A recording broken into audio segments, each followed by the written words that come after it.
Hey kids, it's the Piston Fly here, hope you're well. It's an absolutely glorious day here in Blighty today. Lovely day to be out on another bike review, and I'm really thrilled to say that I'm out on a Suzuki today, and this is none other than the 2017 GSXR1000. Much awaited, long anticipated sports bike, getting Suzuki back into the top flight of the litre sports bike. So stick around and stay tuned for the next few minutes, and I'll give you my first impressions review of the Suzuki GSXR1000. Right, first order of the day is to get past this truck as soon as I can, which is rather impeding progress.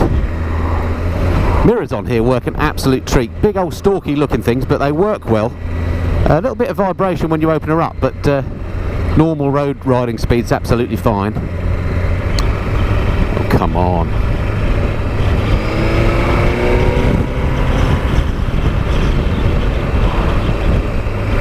Just waiting to get a clear view past this truck before a zap by.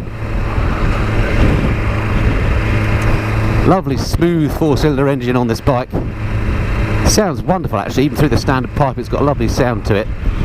And no vibrations or anything. Beautifully smooth.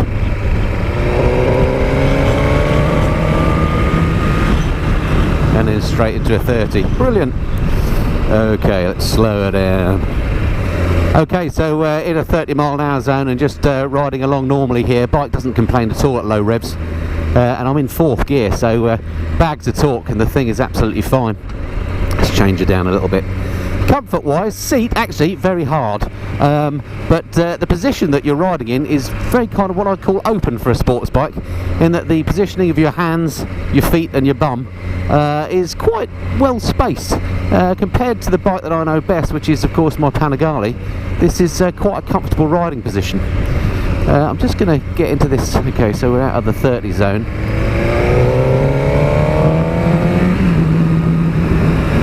As you'd expect, the bike is blisteringly fast. It's a 200 brake horsepower machine, and actually the wind protection is pretty good off this screen. If you tuck down, then it's feeling pretty comfy in the wind blast. Now, I'm not saying you'd necessarily want to tour on this bike, although I think you probably could if you're used to the sports bike position. But certainly the wind protection is pretty good off it. Handling around these corners is beautiful. Feels really light on the turns, and the gearbox is beautiful and slick. This standard bike doesn't have the quick shifter. If you want the quick shifter and auto blipper, then you need to go for the GSXR1000R, which is the slightly upgraded version of this bike. With that you get some cosmetic differences. You get different suspension, upgraded suspension, slightly different dash, which is sort of the inverse of this one in terms of it being a black background with light digits and a few other bits and bobs. But this bike, the standard bike, it's got the same engine, the same 200 horsepower, and the components aren't to be, you know, sniffed at. It's got the big piston shower forks at the front, which Suzuki have done lots of testing on, and say that they actually outperform some of the competition that have active or more exotic suspension. Okay, let's just get onto here.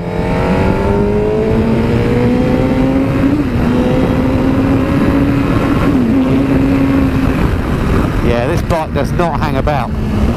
I've ridden a lot of the current crop of sports bikes of late, and this one just feels blooming fast, I have to say. It's kind of lost for words slightly. The acceleration is noticeably quicker to me than on the R1 that I rode recently, and on the S1000R and on the Fireblade. This thing is an absolute weapon. Welcome back, GSXR1000.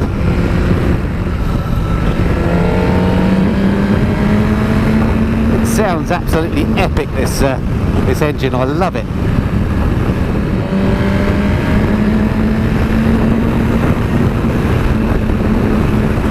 Yeah, if you want, there's not going to be a lot on the road that can keep up with you when you're riding one of these beasts. It's another one of these bikes that you have to exercise extreme self-respect, or self-restraint rather, well, and self-respect, because you're up to license losing speeds at very quick order. The electronics package on this is massive, and it just looks after you all the way. It's one of these bikes that's got one of those clever inertial measurement units, so in all three axes of pitch, roll and yaw, the bike is analysing exactly what position it's in and changing things like the traction control setting on the fly. And that, although of course you don't notice it doing that, it very much gives you a sense of, well, well-being on the bike. It makes it very, very easy to ride, and it makes, you know, I'm just a bog standard road rider, but it just flatters your ride, and it makes the bike very, very easy to ride. On a track, this thing would be an absolute weapon. Okay, so we've ascertained that the bike is fast. Let's get off this bit of dual carriageway as soon as I can, and we'll find somewhere to do a walk around the bike and go through the specs in some more detail. The clutch on this machine is super light, feels really nice, and the brakes, oh, I've got a car behind me, so I'm not going to test the back brake, I'll do that in a second, but the brakes feel absolutely fine on here. Front's particularly sharp. Sneak through here, one of the joys of motorcycling. Now this standard bike doesn't come with the quick shifter, as I mentioned, which is a bit of a shame, but I guess Suzuki have to make you know, some differentiation between this and the higher spec bike. But I think if I were to buy the basic machine, then I would look to adding a quick shifter. I don't know if you actually can, but I'd be very surprised if you can't. Oh look, I'm behind a white van, 2 white vans, it's my lucky day. Yeah, my old bones must be getting used to sports bikes now, because I'm finding this quite comfortable to ride actually. It's again, because it's a 4-cylinder machine, the engine is physically quite wide, which means the body is quite wide, so your legs are, compared to what I'm used to, splayed out quite a lot, which means you can get a good purchase on the side of the bike, and it gives you a feeling of control on the machine, and again adds to your confidence riding it. But as a result, the reach to the ground is quite a long way, so I'm sort of on tippy toe when I stop. But it's not a heavy bike, so that is not a problem at all. The switchgear on this machine is very nice. It's nice and positive. It's got a bit of a mix actually between what I call the sort of PCB controls, so the mode changing and so on is on those sort of PCB rocker switches. Yeah, the indicators have really good feel about them. For example, you know, you can really feel that you've engaged it. So, like the switchgear, it's not too complicated looking either, which I like. One thing that I'm not so keen on is the display. It's got a LCD monochrome display here, hope you can see that. And although it's got all the information you could possibly need and a lot more besides, it just to me looks very, very busy. And I guess when you get used to it, it'll be absolutely fine. But you know, at a quick glance, obviously I can see my speed and the gear I'm in and the mode and the RPM around the outside, but it is quite a busy display. Oh, even with the standard can on this, it sounds lovely. It feels so lightweight on the move as well. It's lovely. It's lovely and stable actually. It's probably not quite as flickable as things like the S1000RR and the R1. You've got to muscle it round a little bit more, but I quite like that if you're actually on a journey. You know, it makes it a little bit less sort of flighty. Right, let's find somewhere to stop, show you around this machine and talk you through the specs in some more detail. This engine really is a peach. I mean, here I am in a 40-mile-an-hour zone. I'm doing 39 miles now. I'm in 6th gear, and the engine just isn't complaining at all. It's so tractable. It's incredible. There's none of that knocking and banging that you might expect when you're not quite giving an engine as many beans as it really wants. You can really be quite ham-fisted with this bike, and it just looks after you all the way.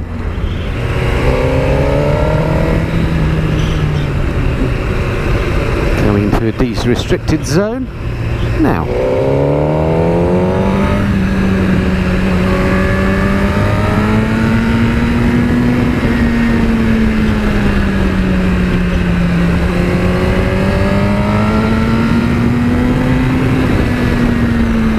Yeah, those brakes are fantastic. Slow you right down from quite a rate of knots to a reasonable one pretty quickly.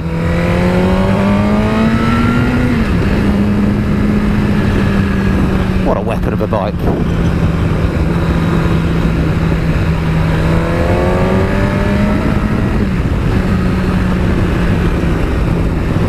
Right, let's check there's nothing behind me. I'm just going to check the back brake. Oh, a bit rubbish. Yeah, I think it's going to be the front brake you're going to be using mostly here, but that's fine. That's the way on most bikes, of course. What a pleasure to be riding a bike like this, in weather like this, on roads like this. What a lucky chap I am. Suspension is into 40. Suspension is surprisingly compliant actually. It's not bone jarring. It's just set up nice such that the handling is positive. You can feel what the tyres are doing, but you know the ride isn't bone shakingly hard. Actually, if you want to, you can sit right up on this bike and give your back a bit of a rest as well. This is quite a comfortable machine. Darn, this latest crop of sports bikes are so good. You've got a real difficult choice if you're in the market, I tell you. I think you just go for the one you like the look of and what you can afford. Something about the way this handles though that really appeals to me. Stable in these corners. You just set it up and around it goes. Because this engine is so tractable and forgiving and the bike's so easy to ride, it makes it a really nice bike to ride in town. You could commute on this, no problem at all. I'm not saying it's the best commuter in the world, but if you're going to get one bike and you fancy a sports bike and you need something that's going to act as a bit of an all-rounder, then I really think this could fit the bill. Actually, having said the engine is very smooth, which it is, of course, 4-cylinder inline unit, when you're going at slower speeds in the lower gears, there is a little bit of vibration through the handlebars that I've just noticed. Nothing terrible, just a little bit more than I've noticed on other similar bikes that I've ridden recently. It certainly wouldn't put me off getting the bike though. It's not really significant. Right, let's see if I can find a sunny spot to park up. Show you around this beast. Let's see if this car park fits the bill. Don't really want to do off-roading on a sports bike, especially when it's not mine. There we go.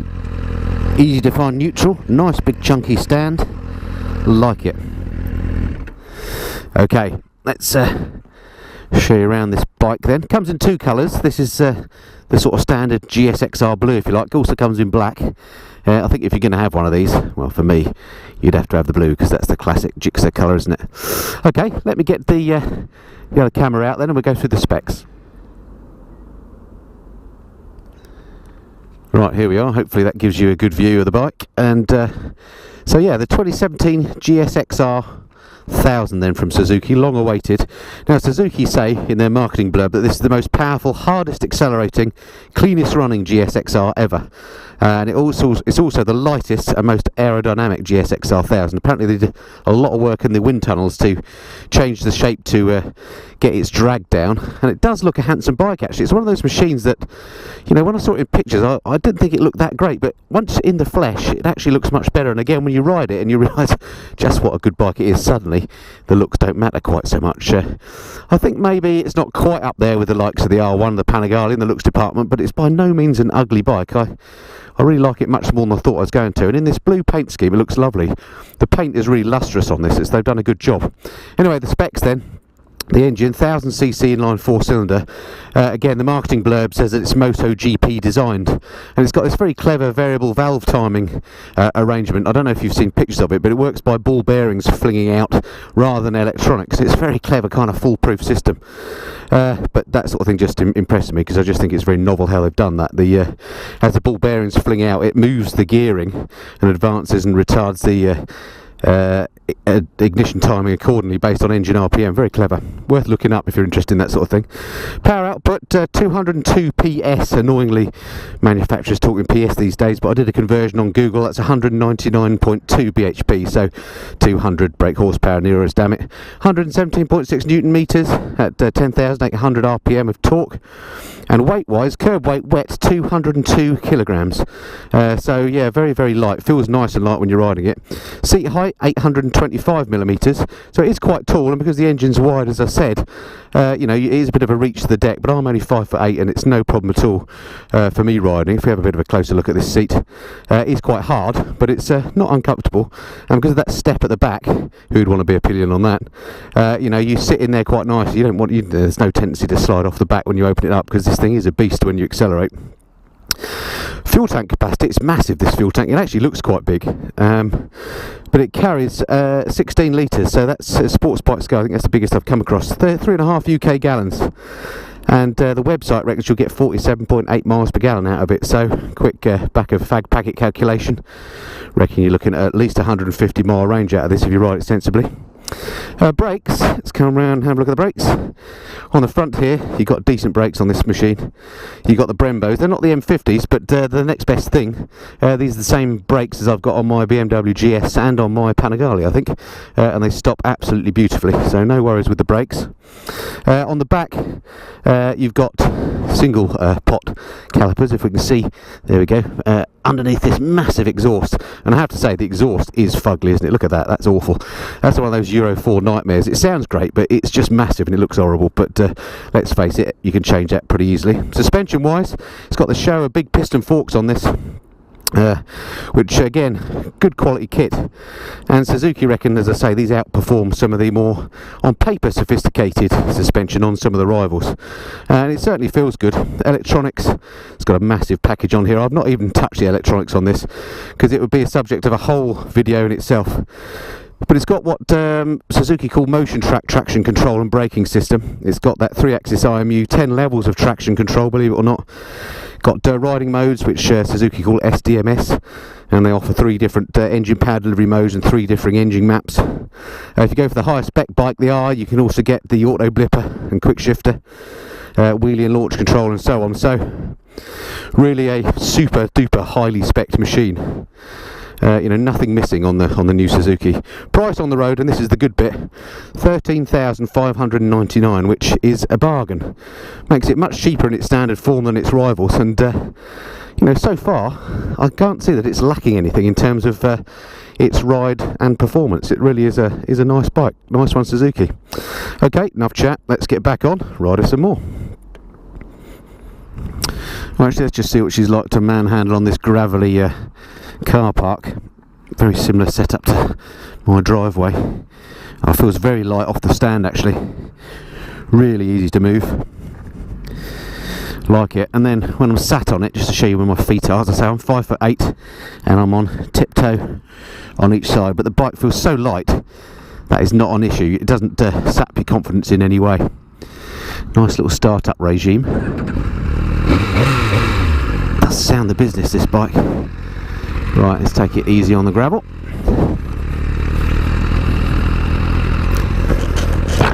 And it's getting warm. I'm loving this weather. Such a treat to be out without the thermal underwear on. Or is that too much information?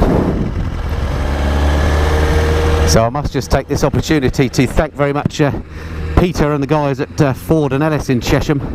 That's the local Suzuki dealer for Chesham. If you've not been up there, do go and check out the showroom. There's loads of bikes in there, and of course loads of demonstrators for you to ride. Give Peter a shout, mention my name, I'm sure he'll do you a good deal. Gotta love motorcycles when you can do this sort of thing.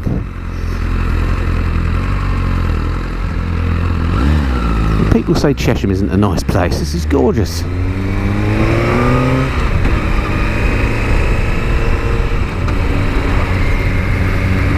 Right, we're still in the 30 mile an hour zone. Wait for it, wait for it. Now.